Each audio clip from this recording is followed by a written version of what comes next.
officially signed, and I apologize because my screen is so small because I have everything I'm Jacari Brim. producing.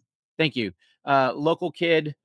Right. Is this one local? Because I know the one from New Hampshire was. He's from. I think he is a Jacari little guy. I Brim. think he is. Let me check that. I can check real I quick. thought he was a Raleigh kid, but I could be wrong there. Yeah. But you're bringing him from App State, Winston-Salem. Yeah, Winston-Salem. Thank Winston-Salem. you. Yeah, I knew the New Hampshire kid definitely was Raleigh. But bringing in just kind of filling out your roles here. I would be shocked to see a lot of playing time.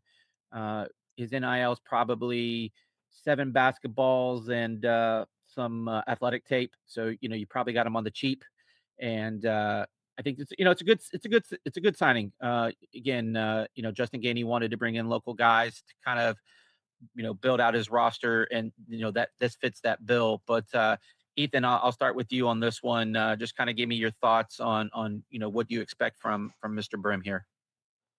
Yeah, filling out the roster. I don't think he's a guy you expect to be in the rotation. There's probably some traits that State likes somewhere.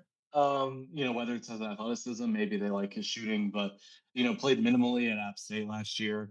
And hey, good for him, right? You go from not playing at App State to now you're at NC State. Like, it's great for him. And so we'll kind of see. Obviously, he's going to be cool with the back end of the bench role. And if you're NC State, I think you're hoping over the next year or two you can potentially develop him into a rotational piece at the back end of your rotation and Sure. go from there. But yeah, right now, not a guy you certainly have any expectation of being in the rotation for. Yeah. Yep. I do know that you and James broke this down about a week or so ago, and you stood up for the fine University of Appalachian State. He was kind of dismissing their degrees, if you will. I don't know if you remember having that conversation, but Yeah, I do now that you bring it up. Yeah, I liked App State. App no, State it's was fine. my I second just school that I like. Uh, It was your I got fallback a lot school. of. It wasn't. I wasn't even fallback. I was going to App State until NC State offered me more money. Sure, So sure. I'm I just like I'm it. just Boone's a great talent. Like, yeah, that yeah, it was. is. I'm just Couldn't a believe little James was saying that. I was like, man. I'm just giving you a little hazing as your incoming night. So, it's like almost like freshman hazing. So just giving you a little bit there. There we go. Macon, I know you're a basketball guy, and I know you follow this stuff Yeah. closely. What are your kind of thoughts here on this signing? My thought honestly is if it's not going to be guy's not going to be playing much at all, like to what Ethan said. But I think I'm curious, if you got Preston Edmead, who you would rightfully suspect to be your starting one, you got you probably got guys like Christian Hammond. He can probably play on the ball if you really need him to. But I'd be curious because you got him and Emuobor, who you brought in. At what point, who's going to be the preference there at like an emergency point guard role for State?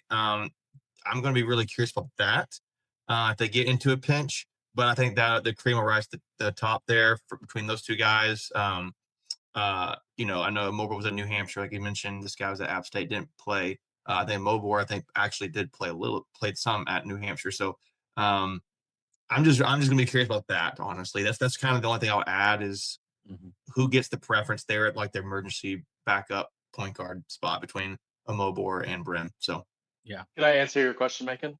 yeah, go for it. Neither. I think Yeah. Kingston Whitty right now.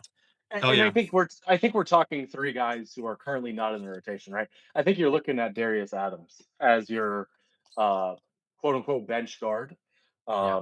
And then these three guys, like I don't view Brim. To me, Brim is out of those three guys, Whitty, Brim, and I don't even know how to pronounce his name. Emobor. I looked up a Um, interview, and I think it was Emuobor is how somebody pronounced it, but Emobor. something Okay. like that. Yeah. But and this is something I had wrong about Emuobor too. I figured he was an on-ball guard. He's not. He's more of like he's closer to like an RJ Keene off the ball guy. Um, Yeah. so if you're breaking it down that way, Brim is more of a guard Yeah. than a Mobor. But I would think that Kingston Whitty is Which is probably one of interesting because you those think they'll guys. lean towards the high school guy when in a transfer portal world. They'll lean to him versus Brim, who was at App State, right? Maybe, He didn't play. Yeah. And yeah, I'm not saying wrong. It very well could be yeah. because I say Whitty has some traits on film on high Hmm. school that do pop. So, Mhm. um, but yeah, It will be, by the way, I don't know if you and I ever talked about this, Ethan, but Whitty is actually cousins with, Sherman Johnson. I don't know if I told you that, Oh, is he? but Okay. yeah, they're cousins, so, Interesting. Yeah. if that lineage is good, then we should be in good shape there. But yeah, it will be interesting to see some of that plays out because again, we thought some of the roles were gonna be different on last year's squad, and you saw guys that weren't really as valued highly becoming pretty integral pieces to the puzzle, right? Because we definitely Yeah. thought that Kadir was going to be more of like a six guy off the bench, and he ended up, kind of being the guy. But real quick to answer Michelle's question here about the scholarships and walk-ons, guys, correct me if I'm wrong, but I believe there are no more walk-ons. It's all scholarships based off of rev share and all of that stuff. Does some I know that way is that way in football. I would have assumed it was in basketball as well. Does anyone know anything different about that? So the way I understand it, maybe somebody else has it differently. They now have 15 scholarships. And so if you were to go past 15, then you would have to have those players not be on scholarship. Okay. But previously it was 13, right? Correct. So you would have 13 and then two or three maybe walk-ons. Yeah. So So I now guess if you technically go you could above still have a 15, walk-on. You could still you have a could, walk-on but technically, it's but just but you're like carrying too many people at that point. exactly. Yeah. Yeah. Cool. And then Mr. Jones says Boone's traffic sucks. Yeah. I A would lot of places traffic suck. Yeah, it's gotten really bad in places. Um, I know I want to do one more tweet of the week. I know you're back, Leighton. So let's get through this last tweet here. I think it's kind of an interesting one we can spend a couple minutes on because as it relates to the schedule. Um, we have a date and location for the matchup of Tennessee men's versus NC State men's basketball. It'll be held at the Bridgestone Arena on December 6th. That is a neutral site. And I just only reason I wanted to bring this tweet up because there's been a lot of chatter on the different social medias how State's home schedule is not the greatest. That all the good matchups are either on the road as true road games or neutral site games. Specifically, the two in the ACC against the fellow Triangle guys, and then you have the Tennessee game here that is going to be played in Nashville, and then the Mississippi return neutral site, which I believe is going to be in Biloxi, if I remember correctly. But Leighton, are you back here? Well, I'm I just here, wanted your thoughts. but the layout's been kind of screwed up here, so Okay, I'll let I'm you. producing the background right now. I'm a ghost Yeah. right now. Okay. All right. I don't see you. Yeah. So Michelle goes, is Nashville neutral for Tennessee? Well, Greensboro was last year for us, right? On So paper, it Yeah. on is. paper, it's neutral, Yeah. right? And Ethan, I kind of want to get your thoughts here because I know you're a big RPI guy and all of that. Are you? I want to ask you from a fan perspective, how do you like this? And then from a basketball, get our butts in the tournament perspective. So Yeah. give me wear your fan hat first. Like, do you like these matchups? Well, I'm old and washed. I don't go to as many games as I used to. If I was still in school, yeah, you'd like to have a game like this. You had Kansas last I like year. how you say you're old and washed. You're barely what 30. I'm not 30 yet, but thanks. Soon. Even Um, worse. Greg would know what so old and yeah, washed looks up, right, Greg? Yeah, you can see it in my beard.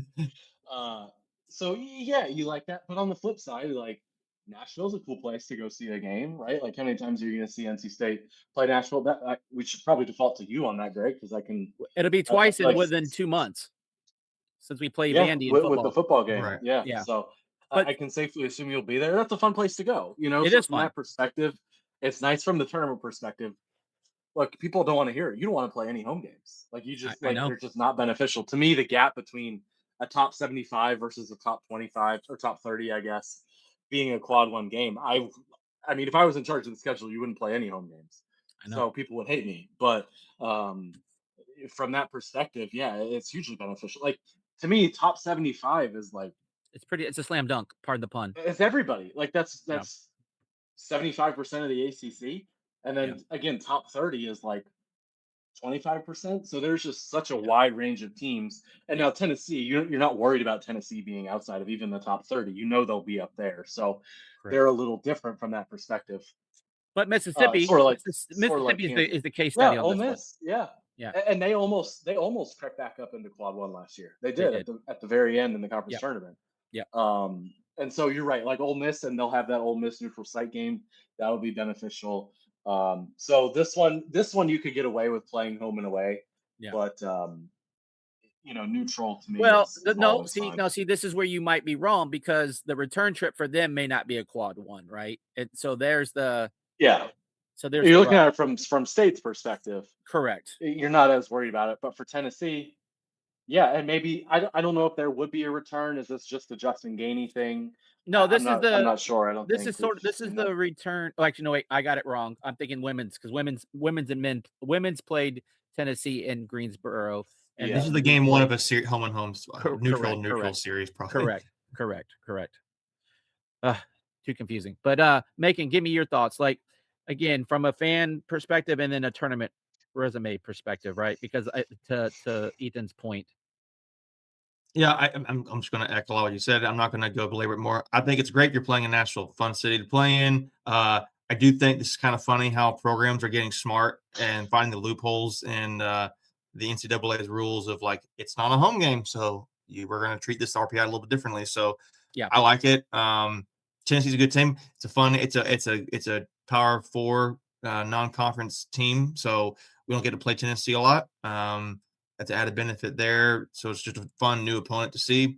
But yeah, I like it. I'm looking forward to it. I will say our schedule already in the non-conference looks kind of tough. So it'll be, I think that's why they had that announcement also to kind of go along with this. We have that tournament we're playing in where we see Wisconsin and Seton Hall again, potentially. And then you mentioned Ole Miss. We'll play them again. We've got this ACC SEC Challenge, which I know everybody's been clamoring while we play LSU again. It won't be though, because LSU has their I did do some research on that. LSU actually has a home game this year in that, and so do we. So that matchup will not happen. Sorry. Yeah. Honestly, thank goodness, because I don't want to see things get ugly kind of thing. So can they not tweak that though? Like, can they not just be like, you know what, we're gonna make an exception here? Maybe. I mean, they make the rules, so who knows? I mean, but if you stay on that schedule, it would show not to be. But you're right, Ethan. I think that's feel like what the State's fans played want. 2 in a row on the road before. I could be wrong. I don't know. Maybe that was the Big Ten. Yeah. Yeah. Who knows?